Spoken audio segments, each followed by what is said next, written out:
There are many people who have the limitations in their minds, who have lost that fire in their eyes. You aren't given any breaks in life. You make them for yourself. We are all being tested in life. And how you face that test determines the rest of your life. There's a lot of times where I don't know how I'm gonna move forward, but I ask myself one question: can you take another step?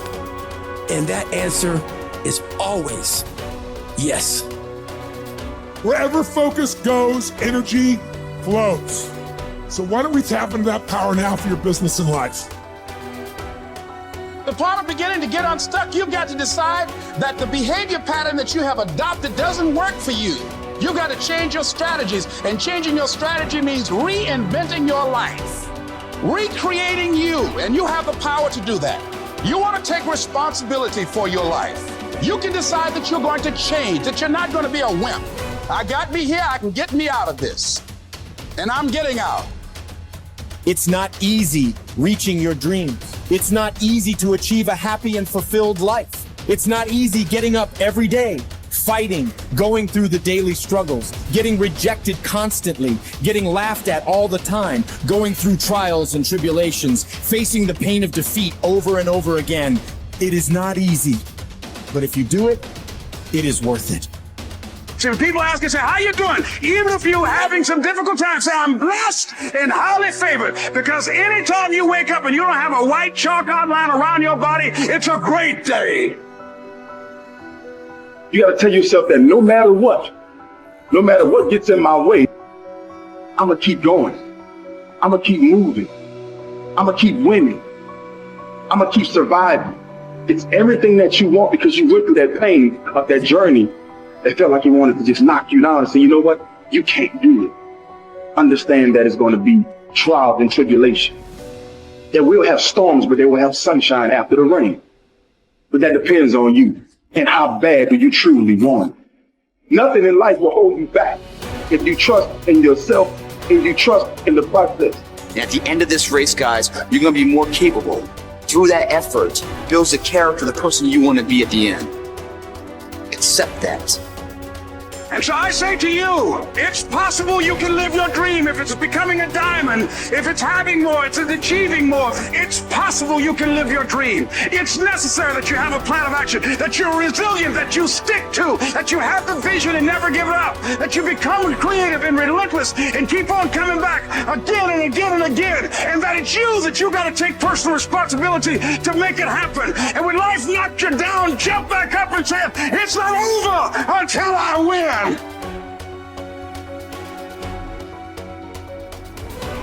What does success look like?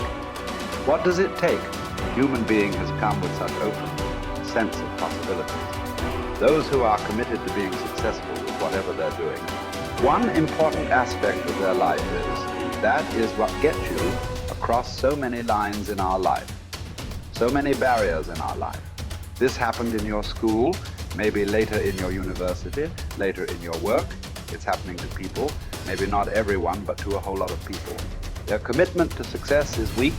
They want to succeed. They will take 3 steps, then something little interesting happens here. They will go away here, they will go away there, they will go away there. Hey, I want to live. Their commitment to success is weak. Either situations around them in some way, situations can impede you from doing what you're doing very easily. Many times it happens to everyone. But when this happens, people weaken their commitment for their success. Maybe physically they'll feel a little weak. They will weaken their commitment to success. Maybe their emotions slosh around a little bit. They will weaken their commitment to success. So our commitment to success should not weaken because there is social drama going on, or physiological drama, or psychological drama. Whatever happens, your commitment to success should not weaken. That is what gets you across so many lines in our life, so many barriers in our life. So what does success look like? What does it take? Those who have been very successful, either in music, sport, art, business, spiritual process, doesn't matter what. Those people never know when they ate, when they slept, when they got afternoon rest.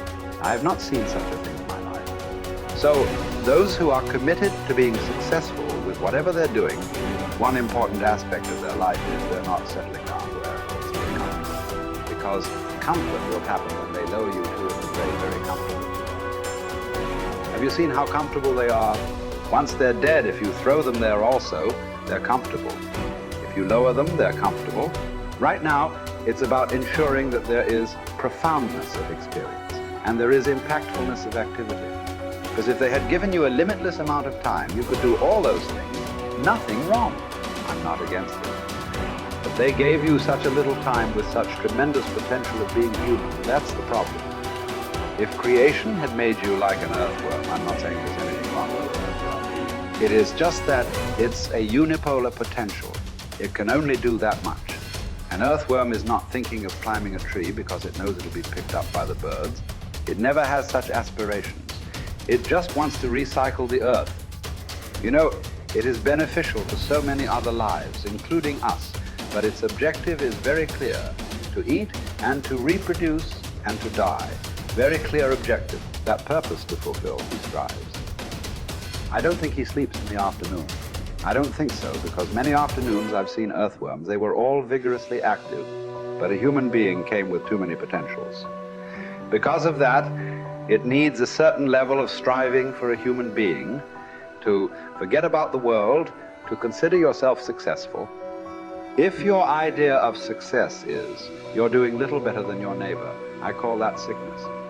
That is not success. You are happy that your neighbor is worse than you. Is this sickness or success? It is sickness.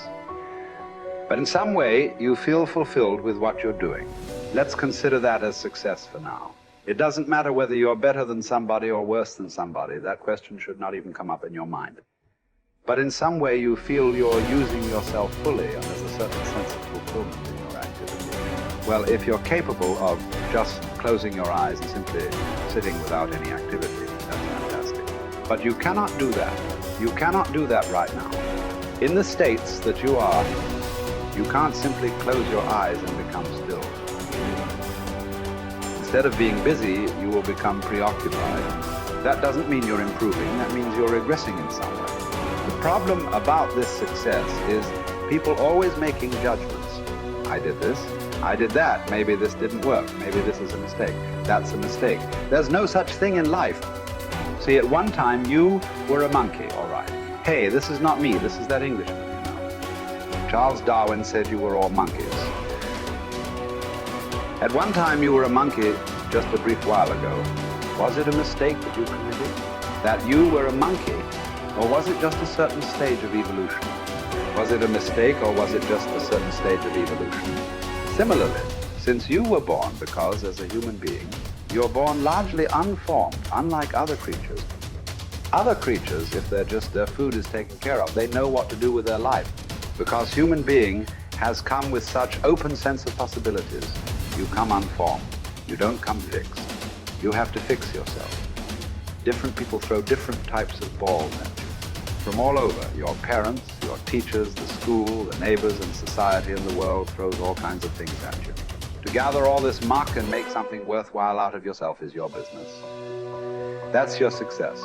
It doesn't matter whether somebody thinks you're worthwhile or not.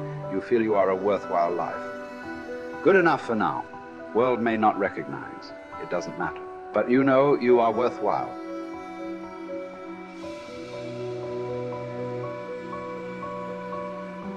It's hard to say what the soul means metaphysically because, say beyond the confines of a single human being, we do have this sense that the soul can expand itself into something that's greater than it has been. It has this capacity for growth.